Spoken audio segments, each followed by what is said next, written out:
What's going on YouTube? This is IppSec, and this video is pretty much just going to highlight a feature of CanaryTokens.com, and that is to create some registry entries to monitor when certain commands are ran and send an email. Now, the best way to do this is not with CanaryTokens. It's with like installing sysmon to monitor commands, sending all that to a centralized log instance like Elastic or Splunk, and doing all the monitoring there because it gives you so much more. This is for the budget people that don't have that set up, don't have any infrastructure or budget or things like that, and just want a quick and dirty way to monitor when commands like whoami, VSS admin, WMIC, or net or ran to do things. So with that being said, let's just jump in. So here we are on a freshly created domain. I haven't really made any changes to it. You could just go watch my first CanaryTokens video where I show you how to create a Honey account inside of Active Directory to detect password spraying and code roasting. If you haven't watched that video, you definitely should, because I talk about how to use URL tokens, DNS tokens for unintended things. And maybe, I guess, unintended is a bad word, because these are open-ended tokens, so you can use them however you seem fit. This video is going to be a lot less complex because they have a token that does exactly what we want, and that is monitoring for suspicious Windows commands. So I'm just going to do this sensitive command token, and then we can specify an email address for it to go to, and then a reminder for when the token is triggered. And I'll just say subscribe to IppSec, because if you do subscribe to my channel, it helps me a lot. But the last piece is just specifying the command we want to monitor. So I'm going to do whoami.exe and click create my token. And all we have to do is double click the registry file it gives us, and it will monitor it for us. However, I like looking at exactly what it's going to do. So let's open it up and see. It creates 3 different registry keys. The first one is going to be under image file execution options, and it is the whoami.exe. And the actual key name is global flag, and the D word is 200, which I think resolves to 512. It's not really that important. All that does is enable SilentProcessExit for that process of whoami. And what that enables us to do is create a monitor process for it. So whenever it's ran, we can also run a different program. And this one's going to be cmd.exe/c/start/min PowerShell.exe. So it's starting a command prompt that's minimized, and then starting PowerShell, trying to hide the window, and then running this command. So the first thing it's going to do is strip out, I guess, bad characters in a username, because this is using DNS tokens. So it wants to make sure the, I guess, username is under 64 characters and it doesn't have invalid characters for a domain. The next thing it's going to do is the computer name, and the username is setting it to U, and then the computer name is setting it to C. And after we set both of those variables, it's going to run resolve DNS name, and then do the computer name .un .the username .cmd, and then this is going to be our canary token. So this is how CanaryTokens knows who it belongs to and who they should be emailing. And that is it. So if you want to know more about this exact process, they do have a really good blog post on this, the sensitive command token, so much offense in my defense. And it's a really good post. And I really like the phrase, like, so much offense in my defense, because the first time hearing about the whole SilentProcessExit, this whole piece, was in this blog post like 4 to 5 years ago, where it's saying persistence using global flags in image file execution. It's pretty much the same exact thing, except instead of just executing a program to call back to a domain so we know that program was ran, this is just a persistence technique, right? So I really like showing the synergy between red team techniques and blue team techniques and how they can feed off of each other. So both of those blog posts are worth reading, but enough of the describing. Let's just run this and see what happens.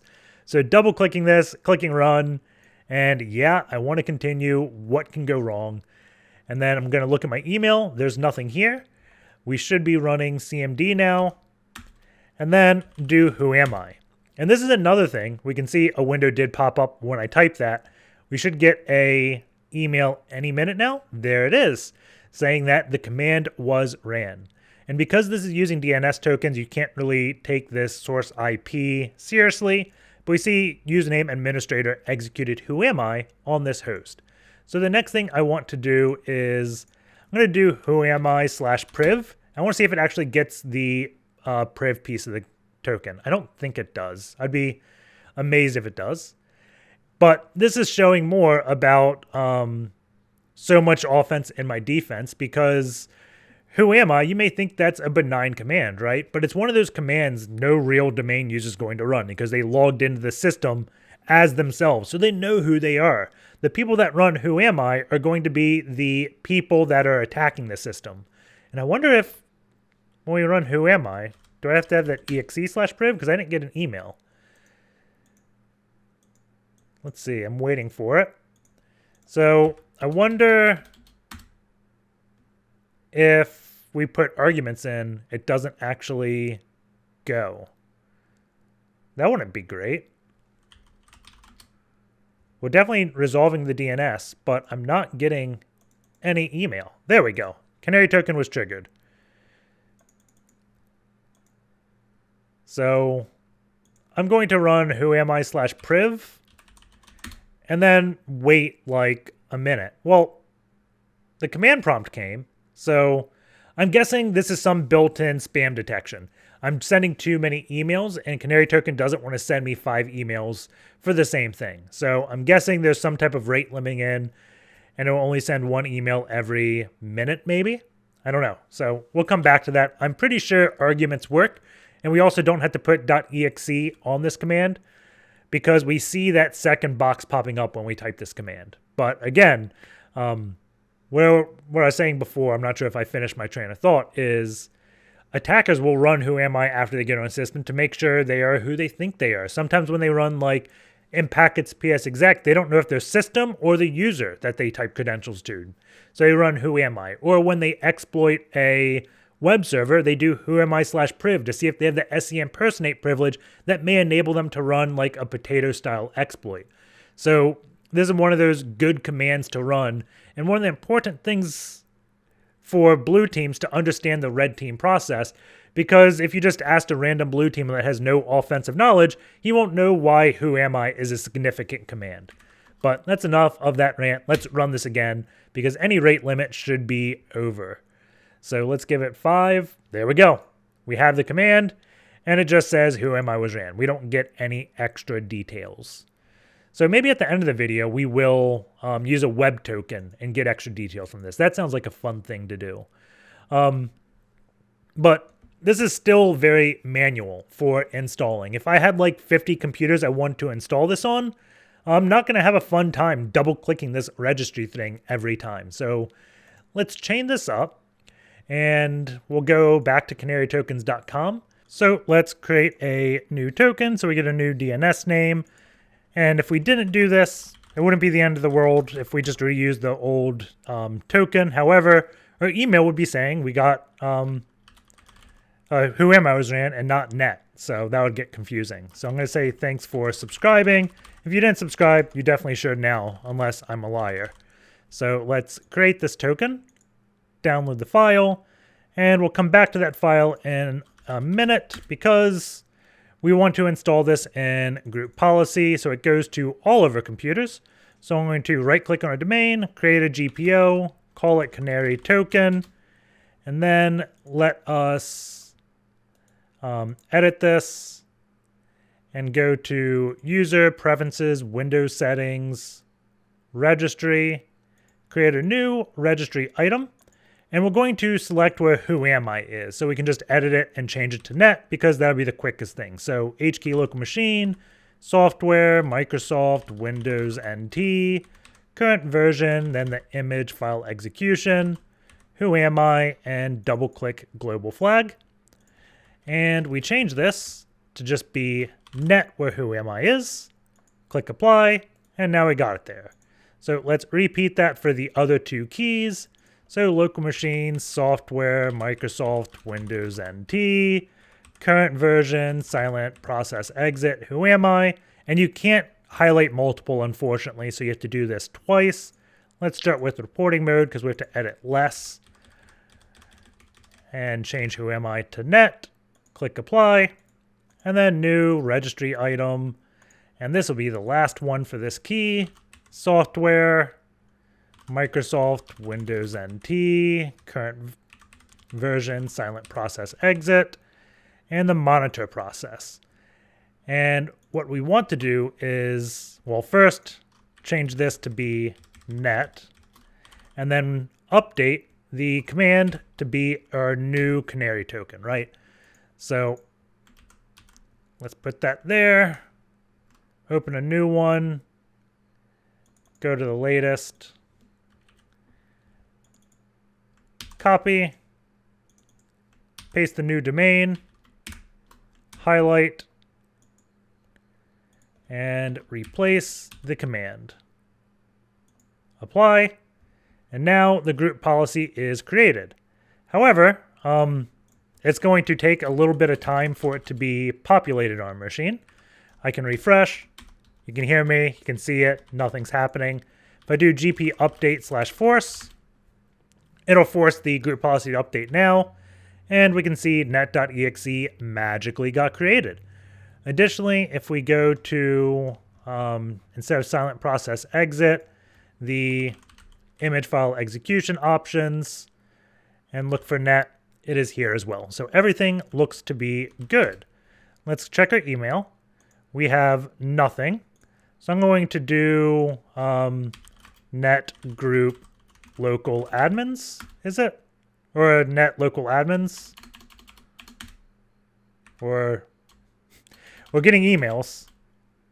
If we do net user, we get a list of all the users. So that is how you can deploy it through group policy. If I click this, we can see DNS net.exe was created. So let's take this now to the next step and try doing a web token with this and extracting extra information to see if we can. Oh, we won't actually be able to get the arguments because this isn't going into event log. Shoot. So I think if we want to show that piece, we'll probably have to use like sysmon or something like that instead of a scheduled task. So sorry for teasing that early in the video. I wasn't thinking. I was thinking somehow we could pull the arguments for this command, but we're dealing with it just attaching on a program and not an actual event log. So there's no way to actually get the commands. Actually, I just had a thought. If our process is running before the other process exits, which I think it is because the purpose of this is like debugging the process, we may be able to pull the process list and grab it that way. So the easiest way to get arguments I know in PowerShell is gwmi win32 process, and we select command line, right? This should give us the full command line of all running programs. So we want to do where name is equal to net, like this, and it's going to give us nothing. But I also will want to join all, well, if I just run this, let's do it against command cmd.exe first. I wonder if I can do -like cmd star. There we go. So instead of select, we want to do select expanded property because we don't want this little header. And then if we have multiple things running, so I'm going to start another CMD, we'll want them on one line just to make it easier for us. And I'm sure there's going to be ways we can optimize doing this, but this will be a live thing. I'm just experimenting as we go for the video. Probably want to put this in parentheses. Then I should be able to do a -join. Let's see. Select expanded property, command line, like that. Is it just -join? Yep, there we go. So this will get us the processes that we want. So where name is like, we'll do net. If I do v, it's empty because we don't have any process running. That is actually a good thing. So you may want to do where name equals net.exe, but for this, yeah, we'll do name equals net.exe. It is cmd.exe, right? Yes. Okay. So now, if we copy this, let's just save it so we don't lose this. We're going to want to create a new Canary token.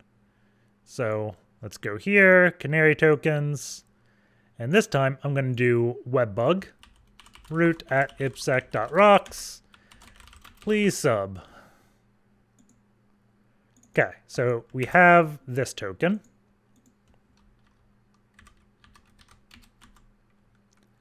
So contact forms, contact.php. I'll do value is equal to v. Paste this, semicolon. Okay. So now let's go to our registry command.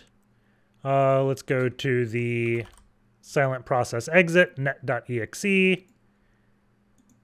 And we will, let's see. Actually, I'm going to copy this. Paste. So cmd start min PowerShell window command, and then they do quotes like that. And we'll have to escape. We'll either escape or change the ones on join. We'll just change this. There we go. So if we replace our value with that, I wonder what's going to happen when I run net users. It ran. Hopefully this says the web token and we get that value. We can just go to manage this token for the easy way, and it has not been triggered. Do I have the right token on my clipboard?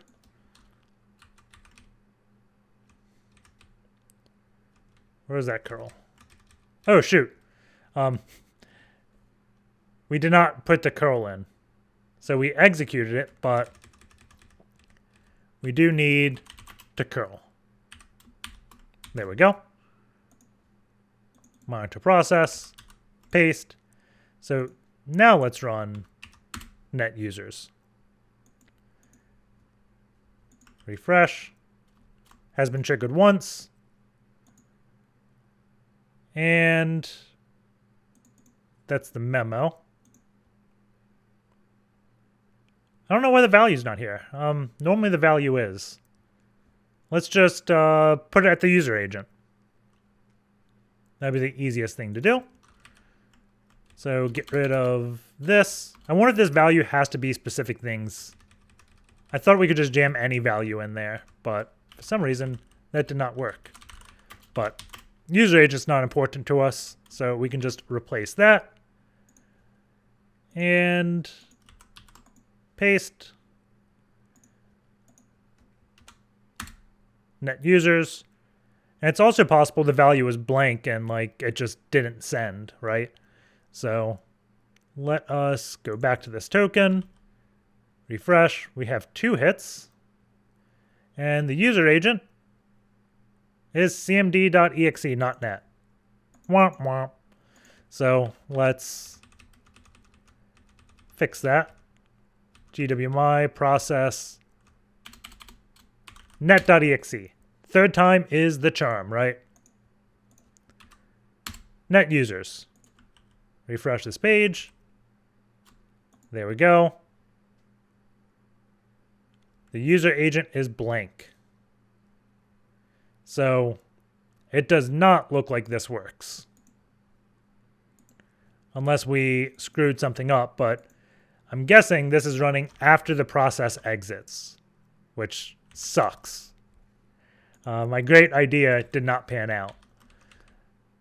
V command. Well, since we left it at cmd.exe, we know it does run. So we'll do like just in case it wasn't net.exe. Maybe the name was just net, right? So we can just do this since we know that works. Change the value. Net users. Okay. Refresh. Come on, user agent. It is not there. So I'm not exactly sure how we can use this to extract the arguments because it's not running it to the event log, which also means it's not saved anywhere. And since we're running this and the PowerShell process isn't pulling it up, I'm not sure. So that'll be the video. Hope you guys enjoyed the little extra tidbit, even though it didn't work. Maybe you have an idea how to get that to work. So take care, guys, and I'll see you all next week or next time. I don't know when I'll do another video.